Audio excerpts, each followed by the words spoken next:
Hello friends, সবাইকে welcome জানাই নতুন একটি ভিডিওতে। এই মুহূর্তে যে গুরুত্বপূর্ণ আপডেটটির দিকে আমরা নজর রাখবো সেটি হচ্ছে প্রাথমিকের প্যানেল প্রকাশ মামলার শুনানির বিস্তারিত আপডেট।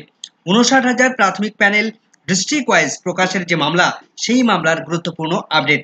ডিস্ট্রিক্ট ওয়াইজ প্যানেল প্রকাশ নিয়ে মাননীয় বিচারপতি তিনি কি মন্তব্য করলেন, নিয়োগ দুর্নীতি নিয়ে ইডি এবং সিবিআই তদন্ত নিয়ে সংশয় প্রকাশ মাননীয় বিচারপতির, সিবিআইকে তীব্র ভর্ৎসনা মাননীয় বিচারপতি অমৃতা সিনহার, কড়া নির্দেশ দিয়ে তদন্তের গতি এগোতে নির্দেশ দিলেন। প্রাথমিকের প্যানেল প্রকাশ নিয়ে তিনি কি মন্তব্য করলেন বিস্তারিত থাকবে এই ভিডিওর মধ্যে। কোনো রকম স্কিপ না করে শেষ পর্যন্ত দেখতে থাকুন। ভিডিওটি ভালো লাগলে অবশ্যই একটু লাইক এবং কমেন্ট করে যাবেন। চ্যানেলটিতে নতুন হলে অবশ্যই একটু সাবস্ক্রাইব করে রাখার অনুরোধ রইল। পাশে থাকা বেল আইকনটি অবশ্যই অন করে রাখবেন পরবর্তী ধরনের আপডেট সঙ্গে সঙ্গে পাওয়ার জন্য। তো চলুন বন্ধুরা, প্রাথমিকের এই প্যানেল প্রকাশ সংক্রান্ত মামলায় মাননীয় বিচারপতি অমৃতা সিনহা ম্যাম তিনি কি গুরুত্বপূর্ণ নির্দেশ দিয়েছেন সরাসরি আমরা জেনে নিই। তো গতকাল ১২ই জুন ২০২৪ তারিখ প্রাথমিকে ২০১৪ টেট থেকে ২০১৬ সালে যে ৪২,৯৪৯ এবং ২০২০ সালে ১৬,৫০০ অর্থাৎ টোটাল প্রায় ৫৯,০০০ প্রাথমিক শিক্ষক এবং শিক্ষিকা যে রিক্রুটমেন্ট প্রসেস কন্ডাক্ট হয়েছিল, সেই প্যানেল যদিও স্টেট ওয়াইজ সেটা প্রকাশ করেছিল প্রাথমিক শিক্ষা পর্ষদ পরবর্তীতে কোর্টের অর্ডারে, কিন্তু সেটা ডিস্ট্রিক্ট ওয়াইজ প্যানেল প্রকাশের নির্দেশ মাননীয় বিচারপতি অমৃতা সিনহা ইতিমধ্যে অনেক আগে তিনি দিয়েছিলেন। কিন্তু সেই প্যানেল প্রকাশ পাবে কিনা সেই বিষয় নিয়ে দীর্ঘদিন টালবাহানা চলছে প্রাথমিক শিক্ষা পর্ষদের মধ্যে। তো এই প্যানেল প্রকাশের টোটাল ৩টি মামলা, ইতিমধ্যে ডিভিশন বেঞ্চে আরেকটি মামলা চলছে, আবার সুপ্রিম কোর্টেও আরেকটি মামলা চলছে, আবার সিঙ্গেল বেঞ্চে এই মামলা চলছে। তো আজকের এই মামলায় সিবিআই এবং ইডির তরফ থেকে কথা বলছিলেন মিস্টার ত্রিবেদী এবং অন্যদিকে পিটিশনারদের পক্ষ থেকে কথা বলছিলেন বিকাশ রঞ্জন ভট্টাচার্য। তো শুনানির একদম শুরুতেই মাননীয় বিচারপতি অমৃতা সিনহা তিনি প্রশ্ন করেন যে what is the further development in the matter, অর্থাৎ এই মামলায় কতদূর কি প্রোগ্রেস ঘটেছে তা তিনি জানতে চান। তখন পিটিশনারদের পক্ষ থেকে বিকাশবাবু তিনি বলেন ইনভেস্টিগেশন রিপোর্ট অলরেডি সাবমিট করে দিয়েছেন। স্টেটকে নির্দেশ দেওয়া হয়েছিল যে একটা রিপোর্ট ফাইল করতে এবং সেই রিপোর্ট ২১শে সেপ্টেম্বর ২০২৩ তারিখের মধ্যে সাবমিট করার। তো সেই রিপোর্ট ইতিমধ্যে তারা সাবমিট করে দিয়েছে। তখন মাননীয় বিচারপতি তিনি বলেন ভেরি ওয়েল। এরপর তিনি আরও বলেন যে হোয়াট অ্যাবাউট দ্য অ্যাপিল, এবং ডিভিশন বেঞ্চ ইতিমধ্যে কি অর্ডার দিয়েছে বা ইতিমধ্যে কি অর্ডার পাস করিয়েছে সেই বিষয়গুলো তিনি জানতে চান। তো এরপর পিটিশনারদের পক্ষ থেকে বিকাশবাবু তিনি বলেন সেই সমস্ত অ্যাপিলগুলো স্টিল পেন্ডিং ফর হিয়ারিং এই অবস্থাতে পড়ে আছে, অর্থাৎ ডিভিশন বেঞ্চে এই মামলাগুলোর শুনানি পেন্ডিং অবস্থায় পড়ে আছে, এখনো সেখানে দীর্ঘ শুনানি করাতে বাকি আছে এবং ডিভিশন বেঞ্চে এখনো পর্যন্ত তেমন কিছু ফাইন্ডিং বের হয়নি। এরপর বিচারপতি বলেন যে ইনভেস্টিগেশন কি কন্টিনিউ আছে, অর্থাৎ এই যে প্রাথমিকের প্যানেল প্রকাশ সংক্রান্ত বিষয়ে ইনভেস্টিগেশন কি কন্টিনিউ রয়েছে এখনো। তখন বিকাশবাবু বলেন যে না, এখন আর এই প্রাথমিকের প্যানেল সংক্রান্ত বিষয় নিয়ে ইনভেস্টিগেশন চলছে না, তবে অন্যান্য বিষয় এই প্রাথমিকের প্যানেল রিলেটেড অন্যান্য যে সমস্ত নিয়োগ দুর্নীতি হয়েছিল সেই সমস্ত বিষয়গুলো নিয়ে ইতিমধ্যে ইডি এবং সিবিআই তারা তদন্ত করছে। এরপর মাননীয় বিচারপতি তিনি সবথেকে গুরুত্বপূর্ণ প্রশ্নটা করেন যে panel could not be publish isn't it, অর্থাৎ প্রাথমিক শিক্ষা পর্ষদকে যে নির্দেশ ইতিপূর্বে দেওয়া হয়েছিল যে প্যানেল প্রকাশ করার, সেই প্যানেল তারা প্রকাশ করেনি, এটা কি সঠিক? প্রশ্ন করেন মাননীয় বিচারপতি।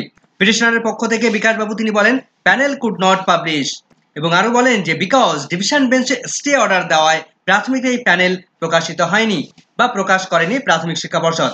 এরপর ইডি এবং সিবিআই নিয়ে তদন্ত নিয়ে মিস্টার ত্রিবেদী তিনি কথা বলা শুরু করেন। এখানে একটা বিষয় বলে রাখা ভালো, এই যে অমৃতা ম্যামের বেঞ্চে যে প্রাথমিকের প্যানেল প্রকাশ সংক্রান্ত যে মামলা ইতিমধ্যে চলছে, এই মামলাটি মূলত প্যানেল প্রকাশ সংক্রান্ত মামলা প্রথম দিকে ছিল না, মূলত ছিল লিপস অ্যান্ড বাউন্সের যে কোম্পানি, সেই কোম্পানি রিলেটেড যে সমস্ত নিয়োগ দুর্নীতি বা সেখান থেকে তার রিলেটেড হয়ে আরও যে সমস্ত নিয়োগ দুর্নীতির টাকা পয়সার লেনদেন হয়েছে, একটা মোটা টাকার লেনদেন হয়েছে, বেনামি সম্পত্তি, এই সংক্রান্ত বিষয় নিয়ে মামলা চলছিল। তার পরবর্তীতে প্রাথমিকের সঙ্গে কানেক্টেড হয়ে যায়, লিঙ্ক হয়ে যায়, যেখানে দেখা যায় যে প্রাথমিক নিয়োগের ক্ষেত্রে সেই টাকা পয়সা সেখান থেকে নিয়োগ করার সময় এসেছিল, তার ফলে দুটো বিষয়কে কানেক্টেড হয়ে যায় এবং মাননীয় বিচারপতি অমৃতা সিনহা তিনি প্যানেল প্রকাশের নির্দেশ দিয়েছিলেন। তো ইডি সিবিআইয়ের পক্ষ থেকে মিস্টার ত্রিবেদী তিনি যখন কথা বলা শুরু করেন, তখন নিয়োগ দুর্নীতি নিয়ে বিভিন্ন ব্যক্তিরা যে জেলে রয়েছে তাদের নিয়ে তদন্ত কতটা এগিয়েছে সেটার ব্যাখ্যা দিতে শুরু করেন। সেখান থেকে তার বক্তব্যে পরিষ্কার যে সেখানে এক একজনের ব্যক্তির ক্ষেত্রে কোটি টাকার লেনদেন হয়েছে। তো এ প্রসঙ্গে মাননীয় বিচারপতি তিনি বলেন what is the source of money, কিন্তু মিস্টার ত্রিবেদী তেমন কোনো সদুত্তর দিতে পারেননি। এরপর জাস্টিস বলেন যে এত টাকার প্রপার্টি এরা কিনেছে, সেই টাকাগুলো এলো কোথা থেকে, এদের ইনকামের সোর্স কি? কিন্তু মিস্টার ত্রিবেদী তিনি কিন্তু সঠিকভাবে এই সমস্ত বিষয়গুলোর বা এই সমস্ত প্রশ্নগুলোর সঠিক এক্সপ্লেনেশন তিনি কিন্তু দিতে অক্ষম ছিলেন। জাস্টিস আরও বলেন তাহলে কোম্পানিগুলো তাহলে কোনো রকম রেভিনিউ জেনারেট করেনি, রেভিনিউ জেনারেট করেছে তাহলে অন্য কেউ। মিস্টার ত্রিবেদী তিনি বলেন যে মানিক ভট্টাচার্য ইতিমধ্যে সুপ্রিম কোর্টে তিনি গেছেন এবং তিনি বলেন যে তাকে কোনো প্রশ্ন করা হলে তিনি যথাযথ অ্যান্সার দিচ্ছেন না। তাকে যদি আমি প্রশ্ন করি লন্ডন নিয়ে, তিনি অ্যান্সার দিচ্ছেন টোকিও নিয়ে। ভাবতে পারছে যাকে নিয়ে প্রশ্ন করা হচ্ছে, যে বিষয় নিয়ে প্রশ্ন করা হচ্ছে, সেই বিষয়ে প্রশ্নের উত্তর না দিয়ে তিনি উত্তর দিচ্ছেন অন্য কোনো বিষয় নিয়ে। এই সময় বিকাশবাবু তিনি আবার বলেন যে মানিক ভট্টাচার্যকে সুপ্রিম কোর্ট থেকে সিবিআই কাস্টাডিতে নিয়ে ইনভেস্টিগেশনের জন্য স্টে অর্ডার দিয়েছে, কিন্তু ইডি সিবিআই তাকে জিজ্ঞাসাবাদের জন্য স্টে অর্ডার দেয়নি। তো মিস্টার ত্রিবেদীর সামগ্রিক বক্তব্য, সামগ্রিক কথোপকথন এবং যে সমস্ত রিপোর্ট তিনি সাবমিট করেছেন, সেই সমস্ত রিপোর্ট এবং তার কথোপকথনের মধ্য দিয়ে মাননীয় বিচারপতি অমৃতা সিনহা তিনি কিন্তু তীব্র ক্ষোভ প্রকাশ করেছেন। সেই রিপোর্টে, সেই সাবমিটে তিনি কোনো রকমভাবে সন্তুষ্ট নন। তিনি ইডি সিবিআইকে তীব্রভাবে ভর্ৎসনা করেছেন এবং তিনি আরো বলেন যে হোয়াট ইজ হ্যাপেনিং, সে সঙ্গে আরো বলেন যে হাউ থিংস আর হ্যাপেনিং। তিনি বলেন যে কি ঘটেছে, কেমন করে ঘটেছে, সমগ্র বিষয়টা আমাকে ক্ল্যারিফাই করতে হবে, সমস্ত বিষয়টা আমাকে ক্লিয়ারলি জানান। আমি অনেক কিছুই বুঝতে পারছি, কিন্তু রিপোর্টে সেগুলো রিফ্লেক্ট হচ্ছে না। কাকে কাকে ইডি সিবিআই ইনভেস্টিগেশন করবে সেটা অন্য কেউ ঠিক করে দিচ্ছে, এটা কোনো মতেই চলবে না।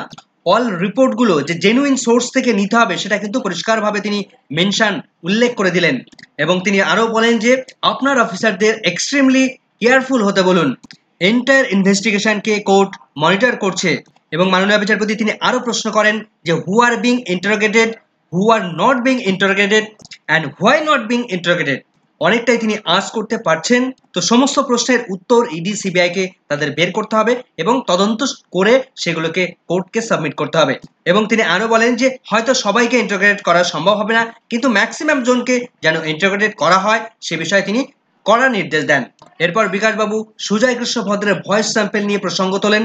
তার পাশাপাশি প্রাথমিকের নিয়োগ দুর্নীতি নিয়ে কুন্তল ঘোষের নিজস্ব ওয়েবসাইট তৈরি করা নিয়ে একটি বিষয় এখানে উঠে আসে, যে সেই একটা নতুন ওয়েবসাইট তৈরি করে, একটা ফেক ওয়েবসাইট তৈরি করে সেই ওয়েবসাইট থেকে ইমেল পাঠানো, SMS পাঠানো, ইন্টারভিউতে কল করা ইত্যাদি ঘটনা ঘটিয়েছে এই কুন্তল ঘোষ। সেই সংক্রান্ত তদন্ত যথাযথভাবে করার নির্দেশ তিনি ইডি সিবিআইকে দেন এবং কোনো রকম সেখানে যাতে কারচুপি না থাকে তার জন্য তিনি কড়া বার্তা দেন। তো মূলত এই প্যানেল প্রকাশ সংক্রান্ত মামলা যেহেতু ডিভিশন বেঞ্চের চ্যালেঞ্জ হয়েছে, সেহেতু সিঙ্গেল বেঞ্চে মাননীয় বিচারপতি অমৃতা সিনহা তিনি কিন্তু আর বিশেষভাবে সেই বিষয়টা শুনলেন না।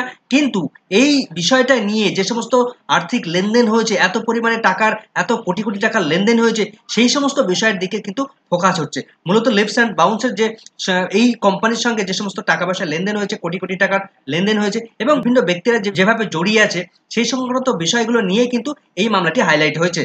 তো যেহেতু এই মামলাটি ডিভিশন বেঞ্চে রয়েছে, সেহেতু সিঙ্গেল বেঞ্চে প্যানেল প্রকাশ সংক্রান্ত বিষয় নিয়ে খুব একটা বেশি কিছু হবে না। সেখানে ডিভিশন বেঞ্চ, সেখানে কলকাতা হাইকোর্টের ডিভিশন বেঞ্চ, সেখানেই কিন্তু ডিসাইড হবে যে এই মামলাটির কি ঘটতে চলেছে। তো এইভাবেই সমস্ত প্যানেল প্রকাশ সংক্রান্ত এই মামলাটি সম্পন্ন হয়। এখনকার এই ভিডিওটি ভালো লাগলে অবশ্যই লাইক এবং কমেন্ট করে যাবেন। চ্যানেলটিতে নতুন হলে অবশ্যই সাবস্ক্রাইব করে রাখার অনুরোধ রইল, পাশে থাকা বেল আইকনটি অবশ্যই অন করে এই ধরনের আপডেট সঙ্গে সঙ্গে পাওয়ার জন্য। সকলকে ধন্যবাদ।